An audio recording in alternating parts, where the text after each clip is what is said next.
رب اشرح لي صدري ويسر لي امري واحلل عقدة من لساني يفقهوا قولي. ازيكم يا حبايبي؟ عاملين ايه؟ وحشتوني جدا من الفيديو اللي معانا فات. النهارده روتين قوي جدا، بس الروتين المره دي مختلف. النهارده هنبدا تنظيفات عيد الاضحى المبارك.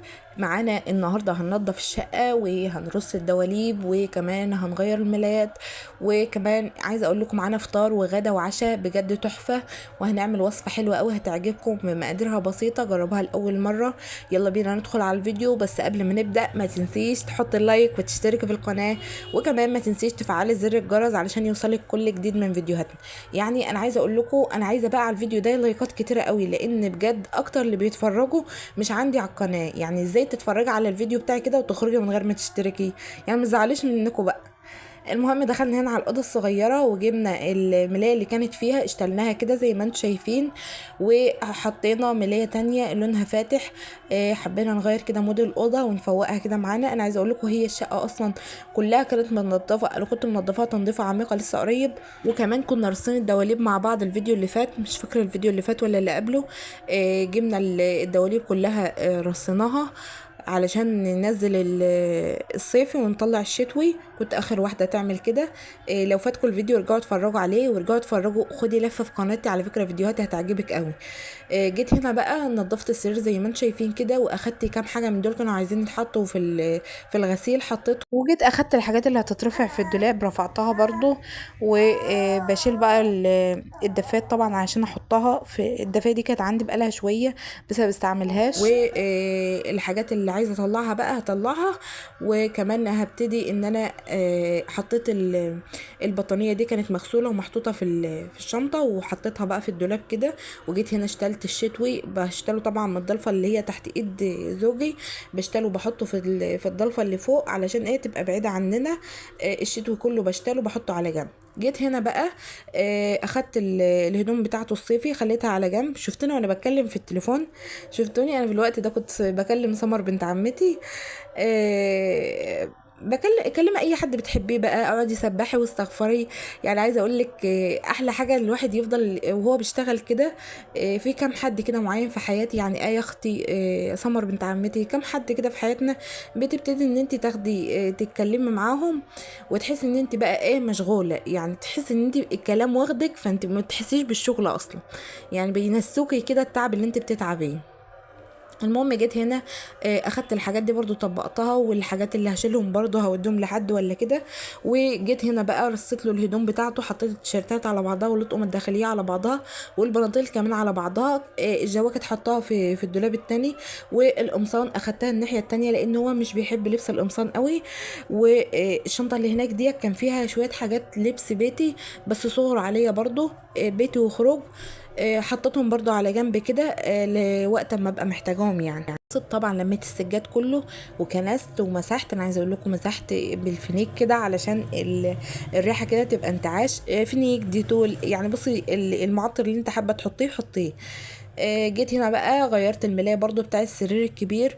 عايزه برضو اجيب كفرات مراتب الفتره الجايه، رشحوا لي نوع كده يا ولاد اجيبه. اكتبوا لي تحت في التعليقات النوع اللي عندكم ايه، يعني اجيب اي نوع ولا اجيب نوع معين ولا ايه، لان انا ما بعرفش فيهم بجد. المهم هنا غيرت الملايه، اشتلت الملايه اللي كانت موجوده وغيرت الملايه. حطيت الملايه دي، طبعا احنا بنحط ملايات قطن حاجات كده تريحنا، وما عدناش بنحط زي الاول الملايات بنحط اقصد البتاع الكوفرتات يعني. حطيت كده وعملت الفيونكه دي. بس عايزه اقول لكم انا ما سابتهاش في حالها. اول لما خلصت انا كنت عاملاها بطرحه كده وعاملاها بكيسه مخده. كيسة المخدة اللي هي بتبقى التانية يعني بتاعت السرير. أول لما خلصت لقيتها فردة كيسة المخدة بتصلي عليها والطرحة لفاها خمار. قلت لها بتعملي ايه؟ قالت لي بصلي. المهم يعني ربنا يهديها. المهم هنا كنست الدنيا بقى، وبعدين ايه رشيت معطر كده. انا لسه كنست بس في الاول. فببص بقى لقيتها انا قالت لي ايه سيبني يا ماما بقى كده، خليني اعمل معاك الروتين وخليني بقى ايه انطلق معاك. قلت لها يلا يا بنت اعملي. قامت رايحه جايه على الصالون كده، وبدات تساعدني وتشيل معايا وتفرد معايا وكده. فجابت الطرحه وفردتها بس انا بقيت اساعدها يعني، بس ايه حاولت اقول لها ايه يعني، هي بتحاول تعتمد على نفسها يعني، بيبقى نفسها تعمل كل حاجه. وعايزه اقول لكم هي بتحب تعليقاتكم قوي، بتقعد تقول لي الناس قالوا عليا ايه يا ماما، يعني قالوا عليا ايه، كتبوا علشان ايه. فانا اقول لها الناس بيحبوك قوي يا هنا، ارجعوا لفيديوهاتنا مع بعض هتلاقوا فيديوهات جميله بجد هتعجبكم. وجابت المعطر برضو ورشت كده. انا هنا ابتديت ان انا بقى برضو كنست السجاده، بس السجاده تحت الصالون ما بحبش اشيلها يعني، انا كنت شايلها لسه من اسبوعين، من اسبوع او اسبوعين كده، فسبتها بقى يعني عادي. المهم بقى خلصنا وجينا برضو على السفرة هنا. هنا بقى مصممة ان هي اللي تعمل كل حاجة. جابت البليتش كده وابتدت ان هي تلمع معايا في السفرة بتاعتها. وكمان قالت لي يا ماما هاتيلي مفرش، وانا كمان كنت بلم الكفر بتاع الكراسي كده، اخدتهم علشان اغسلهم، كنت مشغله الغساله في الوقت ده. بعدين قالت لي هاتيلي مفرش، قلت لها يا بنتي احنا مش ما كناش فارشين ايام ما كان السجاد موجود، الوقت هنحط. قالت لي هاتي يا ماما خلينا نحط. المهم اديتها لها بقى، حطيتها وحطيناها كده وحطينا الفازه بالشكل ده. قالت لي انا هكنس. طبعا هي مش هتقدر تكنس السجاد لان انا بحب اكنسه او بطريقه ايه يعني ايه عنيفه كده. فالمهم بقى خلصنا وكمان غسلت. وعايزه اقول لكم السلم كمان مسحته وكنسته برضو ومسحته، يعني ايه لحد القلبه اللي تحتنا، احنا كل حد بيعمل دور كده. جيت هنا برضو حطيت كيسين لبن يغلوا معايا علشان نعمل الوصفه التحفه دي. انا عايزه اقول لكم الفيديو متقسم على يومين، يعني يوم التنظيف ده كان خلاص بقى، جينا بالليل كنا هلكنا خلاص ونضفنا طبعا المطبخ، عشان بس قلت عشان ما اطولش عليكم الفيديو. وجيت هنا بقى ده فطار سريع وسهل خالص. جبت بيضتين عليهم معلقه فانيليا، دي فانيليا برتقان، لو عندك فانيليا عاديه عادي حطي عليهم 4 معالق من السكر، عليهم 4 معالق من الزيت، عليهم 8 معالق من اللبن. اللبن ضعف السكر، يعني كل بيضة ليها معلقتين سكر ومعلقتين زيت و4 معالق من اللبن. وكمان حطيت كوباية من الدقيق ومعلقة من الكيك شيف. بتنخلوا بقى الدقيق بطريقتكم ولا بتنخلوه بطريقتي انا عايزه اقول لكم بنخله بالطريقه دي عشان ما يبهدلش الدنيا معايا. جيت هنا برضو حطيت شويه من روح البرتقال علشان ايه تبقى كيك بالبرتقال. انا بقى ايه قلت اتفزلك، طبعا هي البان كيك بتتعمل في الوك او الطاسه اللي هي التيفال. فانا قلت بقى اعملها في الجرانيت وكده، بس هي اخدت لون زياده معايا شايفين. فقلت بقى ايه استغنى عنها، وبعدين اشتغلت زي ما بشتغل على طول وحطيتها كده زي ما انتم شايفين في الطاسه التيفال. في الاول بتحطوا نقطه زيت علشان ما تلزقش معاكم، وبعدين بتقلبوا كده. حاولوا تقلبوا بحاجه ستانلس تكون حلوه معاكم كده. وبعدين بقى ببتدي ان احط، حابه تحط بقى شوف انت حابه تحط بالحجم من هو الحجم اللي انت حباه. المهم عملوا معايا كميه حلوه قوي، وعايزه اقول لكم طعمها تحفه يعني. انا كنت مجرباها مره قبل كده، بس هي بصراحه طريقتها تحفه سهله خالص وطعمها حلو قوي، جربوها بس وهتعجبكم. المهم هي هنا ايه خلصنا بقى كده، وبعدين زينتها بشويه من التوت او اي حاجه يعني موجوده عندكم، وحطيتها كده زي ما انتم شايفين. وابتديت كمان حطيت عليها عسل ابيض بالمعلقه كده، بس عايزه اقول لكم اللقطه ما جتش يا خساره. ده شكلها من جوه.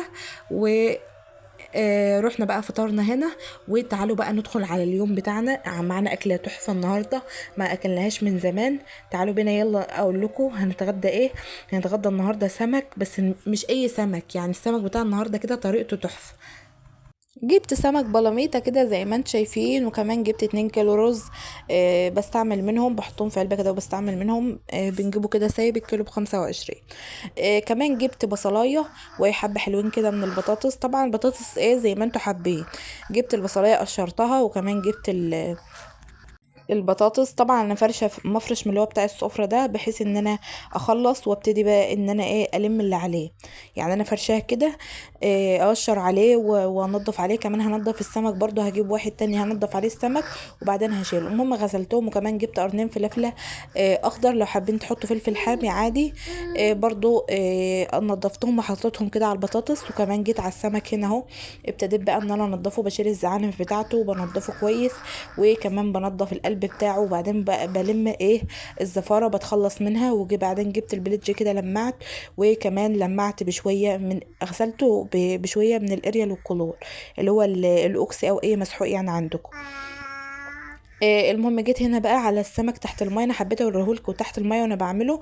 بصوا يا ولاد، بيبقى في الحته دي اللي انا بوريها لكم دي بيبقى فيها حته دم كده متجمعه.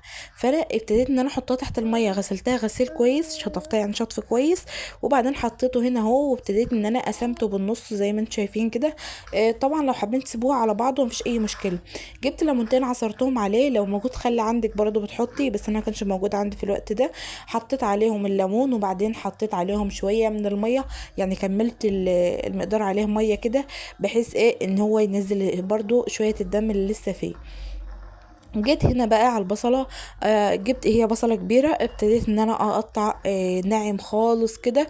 وبعدين جيت على البصله التانية دي قطعتها شرايح رفيعه زي ما انتم شايفين كده. طبعا التقطيعه الصغيره مش زي التقطيعه الكبيره.